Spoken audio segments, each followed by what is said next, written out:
computer first. Hi, everyone. There may be some people joining a bit later. We don't know how long this is going to go just yet. But we're looking at like 20 minutes to do this discussion on accountability and how being accountable for your actions and for your decisions will actually help you grow in your life as well as in your business. Firstly, let me introduce who shall we go first? Should we introduce you, Paul? Shall we introduce you first?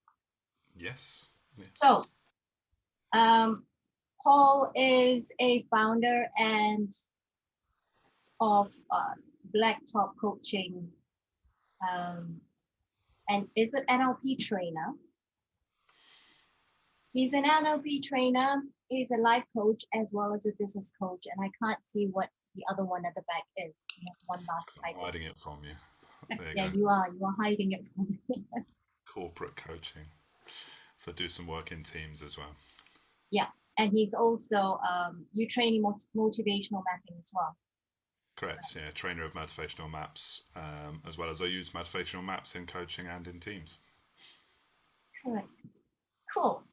Um, and next person is Ahana Lara, who is an expert in business strategy, an expert coach in business strategy, and is a founder of Rise and Be Rich. She is one exceptional lady that helps you grow your business and how to earn your business in a six-figure income or two six-figure income.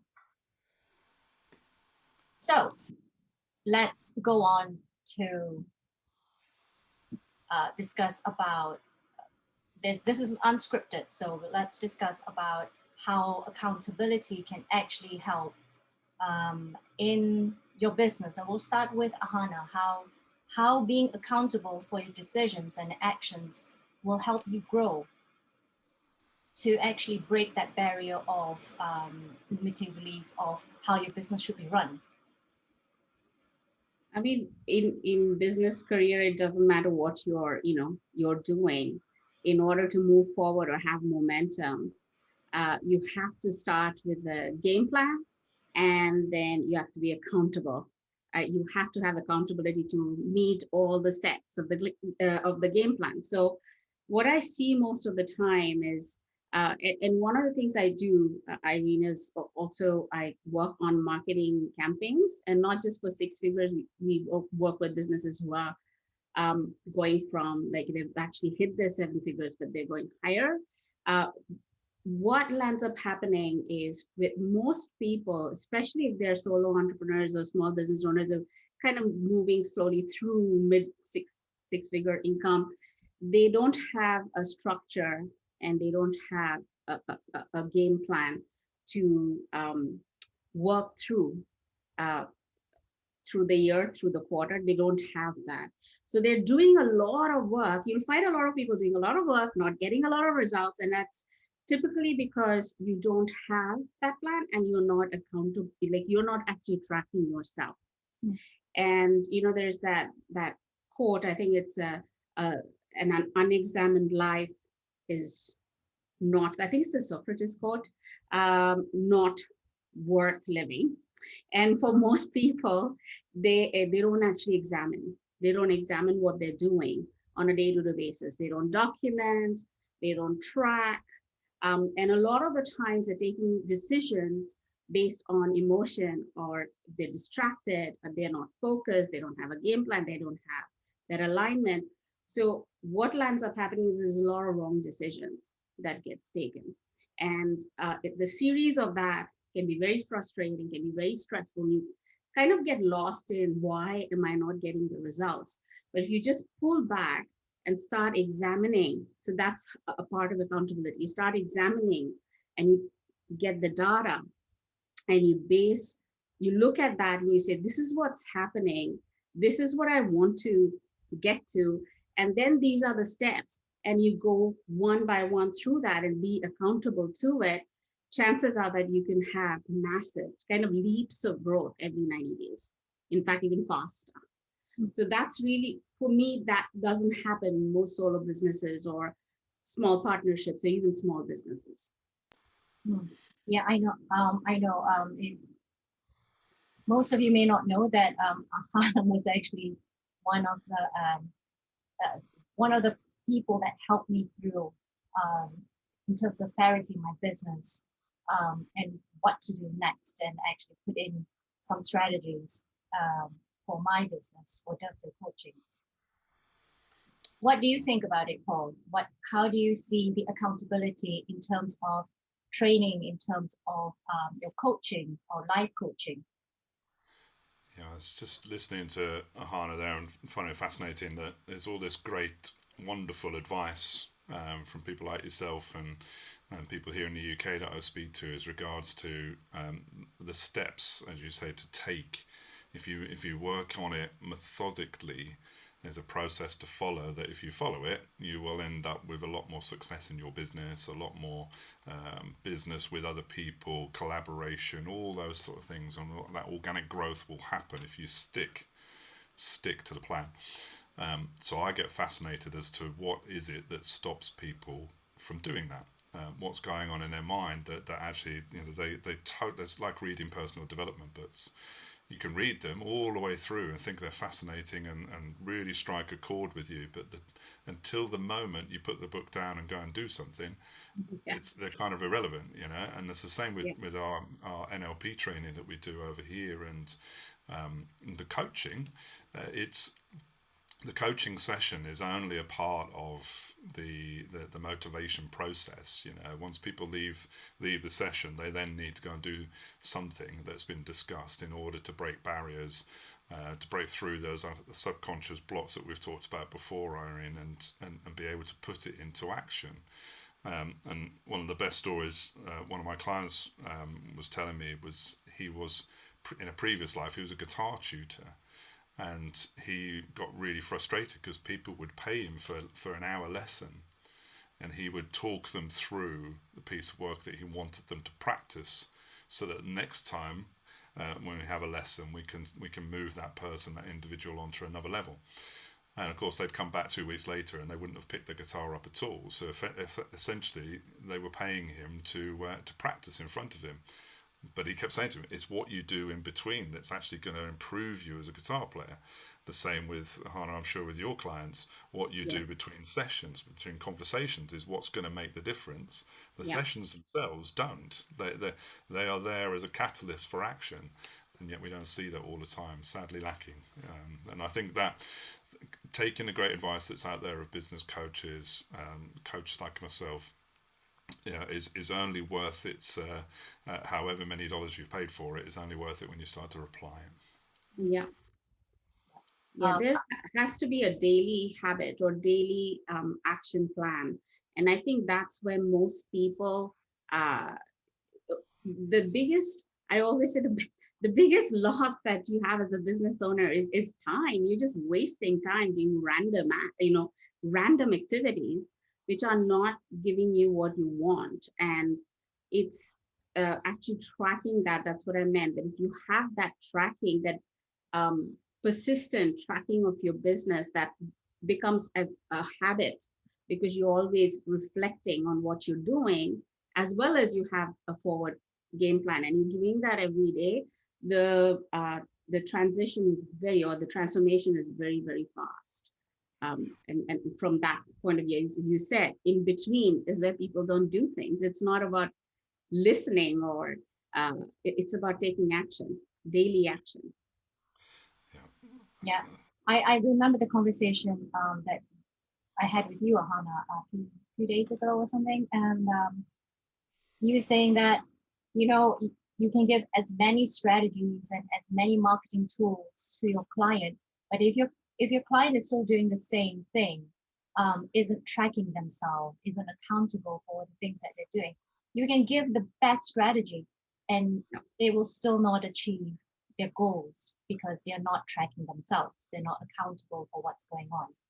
And Yeah. eventually what happens is when that happens, they'll be like, they turn around and says, oh, you know what, that wasn't very good, it didn't work.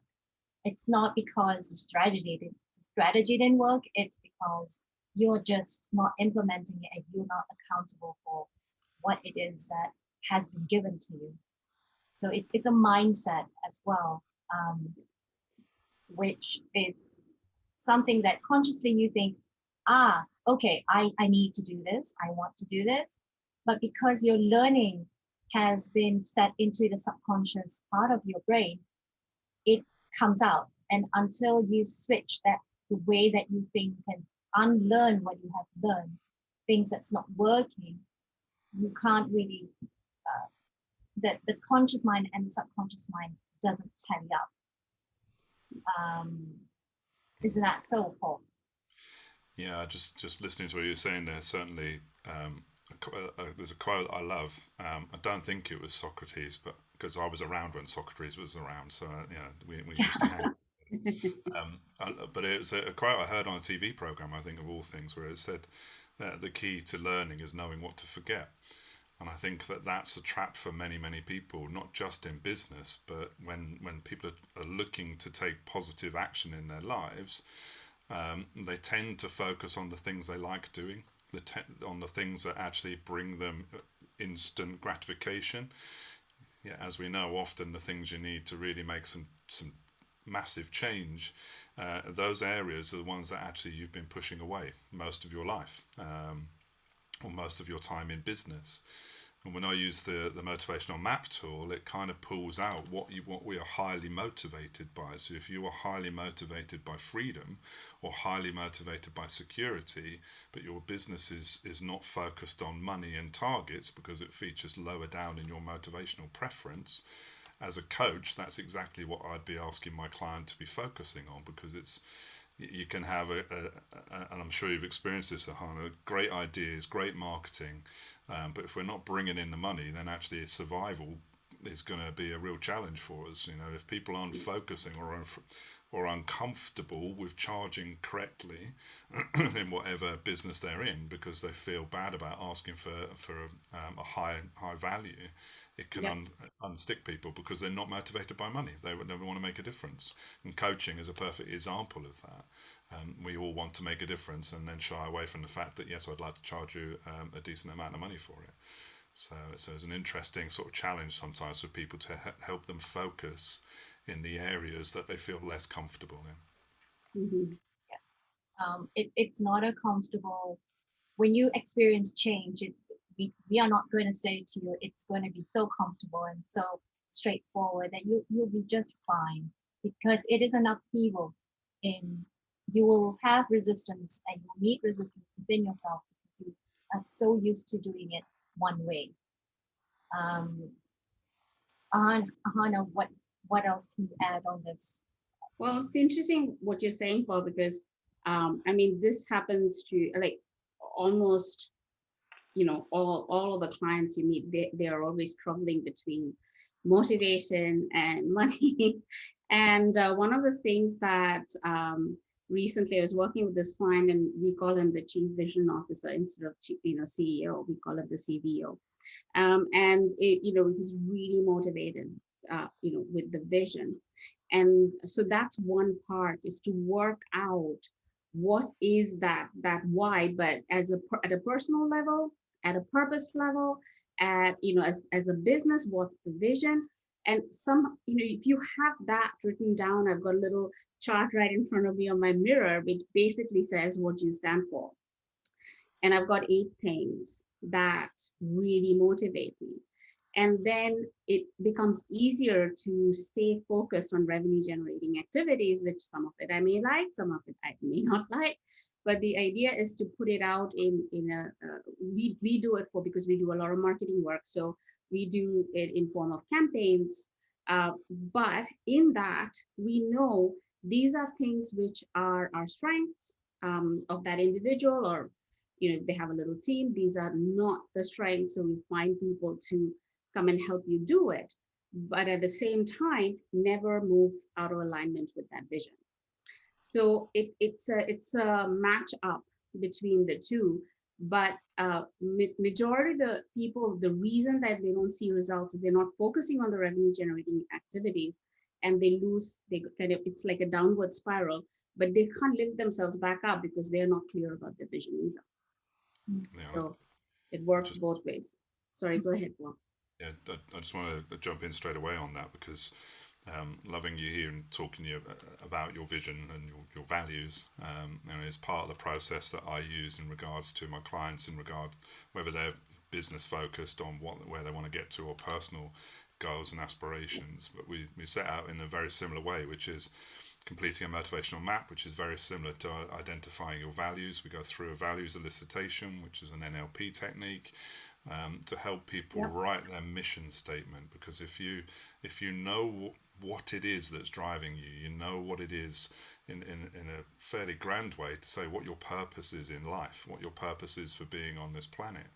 If you've got that set in your mind, then you start setting your values and your business goals and your personal goals. If they're in alignment, that's an easy step, or a relatively easy step to you to think, I know why I'm making this decision. I know why I'm Yep. doing what I'm doing, because you are following your true values and your true Yep. purpose.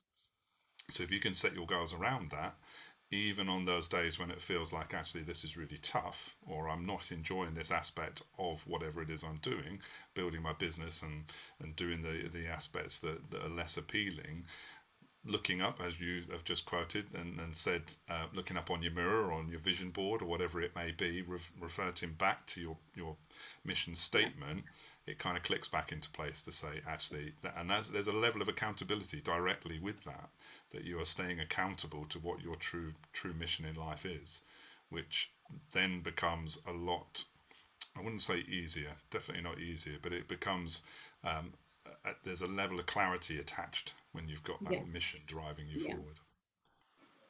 Yeah, and a lot of times, like for me, sometimes I literally have to set my goals, because I do get lost in it. I do Ahana knows as well. I do get completely lost in, and then suddenly I don't do anything.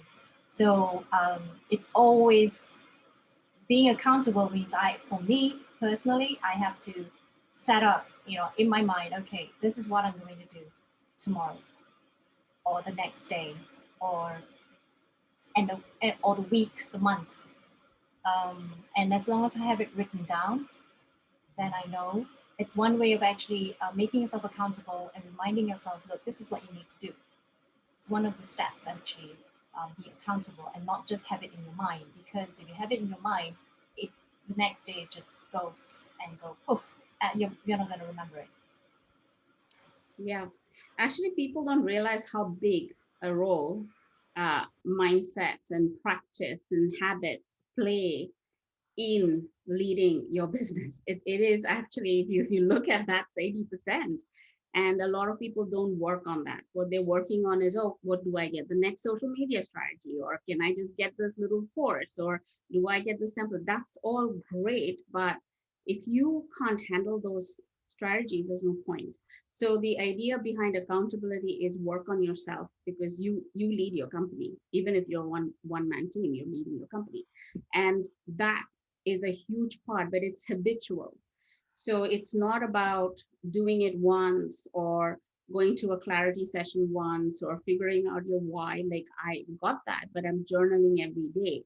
I, write what my thoughts are every day. There's a process I do at night. There's a process I do in the morning.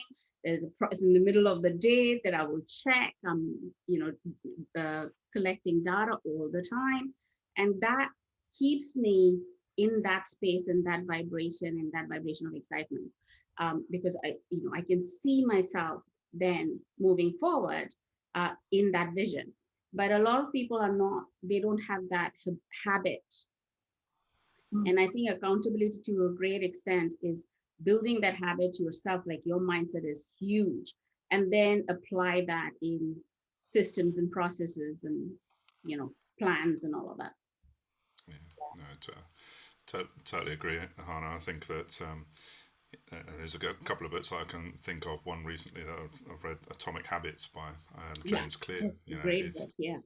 Just subtle things to put into place, to move things forward. And there's a part of the book that I always think of when I'm listening to what you were saying there, that there's many clients I've had, particularly at this time of year, starting a new year, and particularly of all years this year, people are writing down exactly what they're going to do, and so on and so forth. And I've spoken to many people who've shown me pictures of all the different journals they've purchased, and telling me what they are going to do, and what they're planning to do. And I'm fully supportive of it. But my question is always, okay, so when are you going to start? And I think that's Yeah. the James Clear reference of we're often very much in motion, i.e., Yeah. we feel that we're moving forward because we're making lots of plans, but Yeah. none of them really matter until you move into action and actually do Yeah. something, and being able to step forward. And I think what you articulated there and said that actually you're not planning to have a morning routine, a morning exercise, a process in place, or one in the evening. That is what you do.